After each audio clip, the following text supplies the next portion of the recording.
আজকে দুপুরের মেনুতে রেখেছি গরম ভাত, আর করে নিয়েছি অড়হর ডাল ঝিঙে দিয়ে। এই ডালটা খেতে খুব ভালো হয়, ভাত রুটি সব দিয়ে খাওয়া যায়।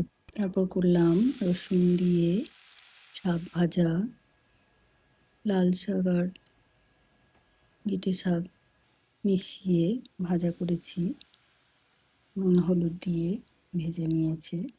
এরপর করে নিয়েছি ডুমুর আলুর তরকারি, একটু ঝলঝলে মতো করেছি যেহেতু ও ভালোবাসে, তাই নুন হলুদ দিয়ে জিরে বাটা, আদা বাটা, লঙ্কা বাটা দিয়ে আর নামাবার সময় ঘি গরম মশলা দিয়ে রান্নাটা করেছি। আর করেছি মাছ ভাজা। আমার মেনু কেমন হয়েছে অবশ্যই জানাবেন। এরপর আমি থালা সাজিয়ে নিয়েছি গরম ভাত, লঙ্কা, স্যালাড, শাক ভাজা, মাছ ভাজা, ডুমুরের তরকারি আর ঝিঙ্গে দিয়ে ডাল।